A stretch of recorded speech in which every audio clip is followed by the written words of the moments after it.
9월 15일 스승의 날에 함께 나눌 하나님 말씀은 출애굽기 17장 1절로부터 7절 말씀입니다. 반석에서 물을 내신 진정한 공급자. 본문 읽기. 이스라엘 자손의 온 회중이 여호와의 명령대로 신광야에서 떠나 그 노정대로 행하여 르비딤에 장막을 쳤으나 백성이 마실 물이 없는지라. 백성이 모세와 다투어 이르되 우리에게 물을 주어 마시게 하라. 모세가 그들에게 이르되 너희가 어찌하여 나와 다투느냐? 너희가 어찌하여 여호와를 시험하느냐? 거기서 백성이 목이 말라 물을 찾음에 그들이 모세에게 대하여 원망하여 이르되 당신이 어찌하여 우리를 애굽에서 인도해 내어서 우리와 우리 자녀와 우리 가축이 목말라 죽게 하느냐? 모세가 여호와께 부르짖어 이르되 내가 이 백성에게 어떻게 하리이까? 그들이 조금만 있으면 내게 돌을 던지겠나이다. 여호와께서 모세에게 이르시되 백성 앞을 지나서 이스라엘 장로들을 데리고 나일 강을 치던 내 지팡이를 손에 잡고 가라. 내가 호렙 산에 있는 그 반석 위 거기서 내 앞에 서리니 너는 그 반석을 치라. 그것에서 물이 나오리니 백성이 마시리라. 모세가 이스라엘 장로들의 목전에서 그대로 행하니라. 그가 그곳 이름을 마사 또는 머리바라 불렀으니 이는 이스라엘 자손이 다투었음이요 또는 그들이 여호와를 시험하여 이르기를 여호와께서 우리 중에 계신가 안 계신가 하였음이더라. 전체 구조와 본문 관찰하기. 출애굽기 16장에서는 신광야에서 일어난 사건이 기록되어 있었습니다. 오늘 17장은 르비딤에서 일어난 사건을 기록하여서 우리에게 보여주고 있지요. 표면적으로는 물이 없는 기갈에 대한 문제입니다. 하지만 내막은 그들 속에 다툼이 있었더라. 그렇게 말씀하시는 내용입니다. 그 다툼이 왜 문제였고 어떤 문제였는지 본문 관찰을 통해 살펴보겠습니다. 먼저 첫 번째로 관찰하기 원하는 것은 물을 주어 마시게 하라 하는 이스라엘 사람들의 말입니다. 1절을 보시면 물이 없는 기갈이 발생했습니다. 그러자 이스라엘 사람들은 모세에게 몰려 들어와서는 물을 주어 마시게 하라 하는 요구를 강하게 요청하지요. 이들이 말했던 그 요구를 우리는 유심히 살펴보아야 합니다. 먼저 이스라엘 사람들의 요구에는 하나님이 전혀 등장하지 않습니다.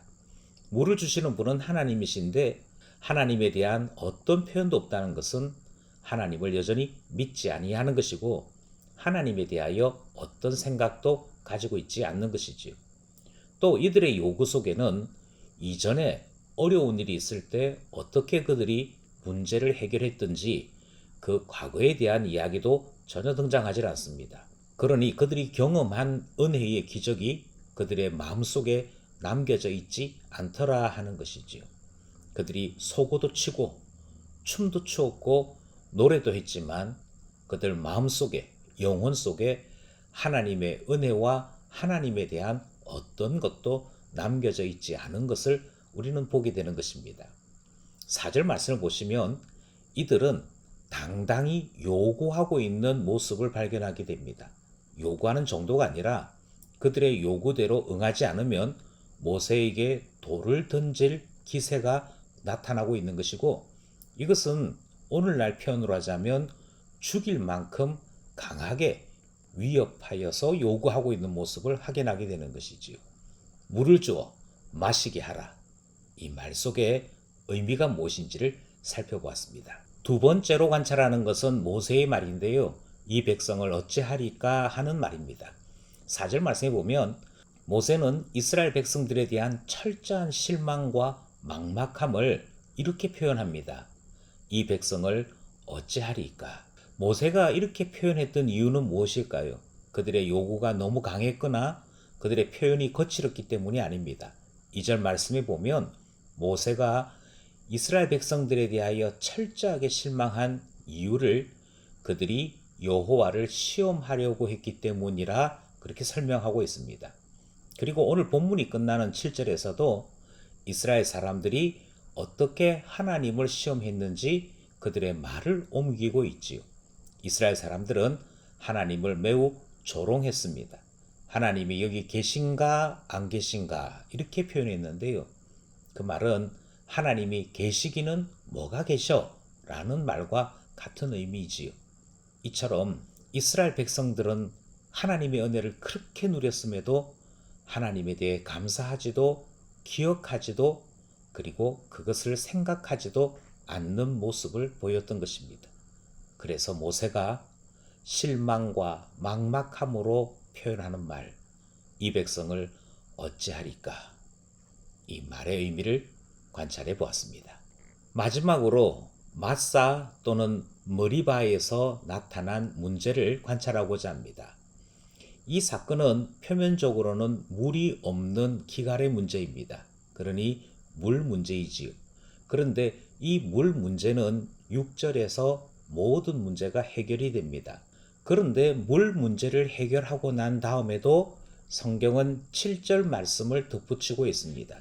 그러니까 물이 문제가 아니었다는 것이죠.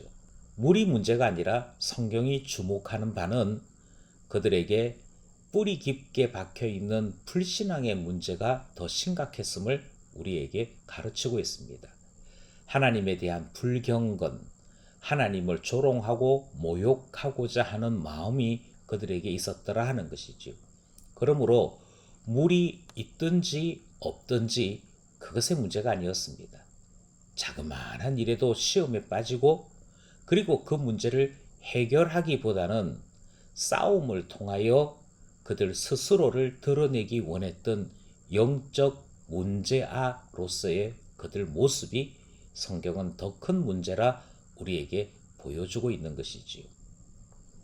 마사, 시험에 드는 것, 머리바, 다투는 것, 그것을 지적하시는 오늘 본문 말씀이었습니다. 본문 이해와 해석하기, 관찰한 것을 통하여서 어떤 의미가 있는지 해석하고자 합니다.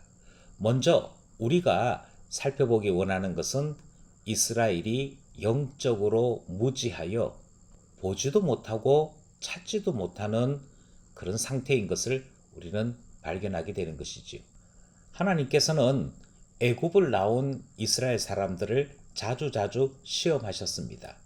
하나님께서 이렇게 시험하신 것은 그들을 시험했던 문제가 아니라 그 문제를 해결하시는 하나님을 보도록 가르치는 목적이 있었습니다. 그럼에도 이스라엘 백성들은 하나님을 반드시 보았어야 했음에도 하나님은 보지 못하고 자꾸 모세만 봅니다. 그리고는 모세에게 달려와서 우리에게 물 달라 요구하는 모습을 보는 것이고요. 자기 요구대로 들어주지 아니하면 모세를 죽일 듯 위협하는 모습도 우리는 관찰했던 것입니다. 그러니 그들은 하나님을 보지 못하고 하나님을 찾지 못하는 문제아들입니다. 오늘 본문이 우리에게 가르치는 또 하나의 아이러니는 그들이 머물렀던 르비딤 바로 옆이 호렙산이었습니다. 그 호렙산이 하나님께서 그렇게 말씀하셨던 나의 성산에서 예배하게 된다. 3일길 가서 예배할 것이라 말씀하셨던 바로 그 산이지요. 그러니 최종 목적지를 바로 눈앞에 두고 원망과 다툼과 시비를 벌였던 것이 오늘 본문이 보여주는 내용입니다. 그들은 하나님도 호렙산도 보지 못하고 싸우기만 했더라.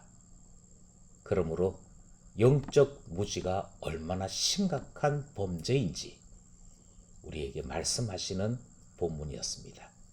두 번째로 반석 위에서 반석의 물을 마시게 하셨다 하는 교훈을 생각해 보고자 합니다. 마라에서 쓴 물을 만났습니다. 그런데 하나님은 그 쓴 물을 고쳐 주심으로 마실 수 있게 하셨습니다. 그것도 나무를 던져서 물을 고치신 것이었지요. 전에도 말씀드린 적이 있습니다만 물이 쓰게 되는 것은 물가에 있는 나무들의 수액이 쓰기 때문에 쓴 물맛을 냅니다. 그런데 그곳에 있는 나무를 던져서 쓴 물을 고치셨다는 것은 주님께서 근원을 고치시는 분, 하나님 때문에 고쳐진 것임을 나타내는 표시였고 문제가 있는 그곳에서 문제를 해결했던 것이 마라 사건이 가지고 있는 의미였습니다. 반면에 오늘 본문의 르비딤에서 만난 이 기갈의 문제는 주님께서 장로들을 호렙산으로 이끄시고 그 호렙산 반석에 서서 물을 만나게 함으로 해결하시는 것을 봅니다. 호렙산, 그러니까 시내산 반석에 서서 물을 만나게 된 것.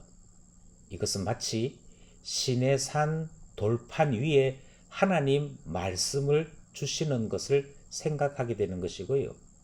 예수님께서 말씀하셨던 것처럼 하나님의 모든 말씀으로 살게 될 것이라 말씀하시는 것을 생각하게 됩니다.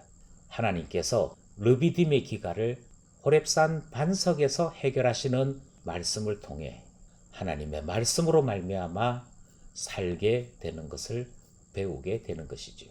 마지막으로 우리는 마사 무리바라고 하는 말씀을 통해 결국 하나님을 경험하지 못한 이스라엘의 모습을 보고 배우게 됩니다.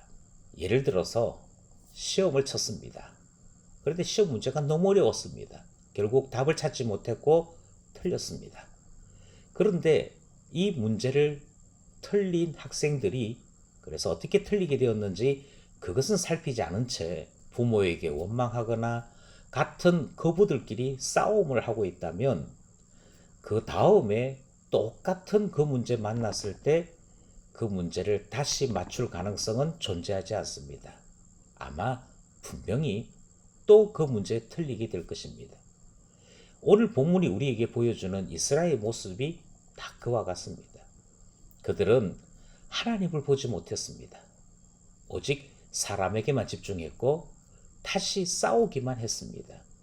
그러니 하나님께서 르비딤에 왜 기갈을 보이셨는지 알지 못한 채 시험에 또 떨어지고 만 것이지요. 하나님을 경험하지 못하는 이스라엘은 왜 비참한 고하니 또 그 문제 앞에 실패된 삶을 반복할 수밖에 없기 때문입니다. 하나님을 발견해야만 모든 문제는 해결됩니다. 그 사실을 본문을 통해 배우게 되었습니다. 말씀 따라 살아가기. 오늘 우리가 함께 관찰하고 해석한 말씀을 따라 우리 삶의 몇 가지를 결심하고자 합니다. 먼저 문제를 만났을 때 왜 이 문제를 하나님께서 허락하셨는지, 무엇 때문에 이 문제를 우리가 다시 생각해야 하는지를 집중할 수 있어야 합니다. 그리고 하나님께 물어야 하죠. 하나님, 이 시험을 왜 허락하셨습니까? 이 시험을 통해 무엇을 배우라고 하시는 것입니까? 이렇게 질문할 수 있다면 그는 문제를 통해 영적인 유익을 얻게 될 것이고 다시 그 문제로 인해 시험 드는 일은 없게 될 것입니다. 하나님께 무엇이든지 물어볼 수 있는 최고의 질문 시간은 기도 시간인 줄 알아. 하나님 앞에 모든 문제 내어놓고 기도하는 우리 되고자 합니다. 둘째로 하나님은 모세에게 지팡이를 들고 이스라엘 장로들을 반석으로 이끌라 하셨고 그곳에서 반석에서 물이 나는 경험을 보여주셨습니다. 그리고 이 경험을 통해 문제를 해결하시는 하나님 그 뜻을 생각하도록 했던 것이지요. 우리가 자랑해야 할 것은 하나님을 아는 지식이어야 합니다. 하나님을 발견하고 하나님에 대해 말할 수 있을 때 우리는 볼 것을 보고 깨달을 것을 깨달으며 방향 있고 목적 있는 삶을 살아갈 수 있게 되는 것이지요. 하나님 아는 지식 배우기를 원합니다. 마지막으로 우리는 다툼과 분열은 하나님을 모르는 사람들에게만 일어나는 행동인 것을 배웠습니다. 다투고 분열하는 것은 사람 보기 때문입니다. 문제를 해결하기보다는 싸워서 이김으로 다른 위안을 얻고자 하는 것이지요. 하지만 하나님을 바라보고 하나님 안에서 문제 해결의 근본을 알고 있다면 그는 도리어 평안함을 누리게 되는 것 우리가 배우게 된 것이지요. 그러므로 우리는 말씀을 통해 배우고 확신합니다. 하나님 바라봐야겠구나. 하나님 안에 평안한 삶이 있음을 우리가 깨닫고 하나님 붙잡아야겠구나. 이 교훈을 배운 오늘 본문 말씀이었습니다. 오늘도 말씀과 기도로 주와 동행하는 우리 되기를 소원합니다.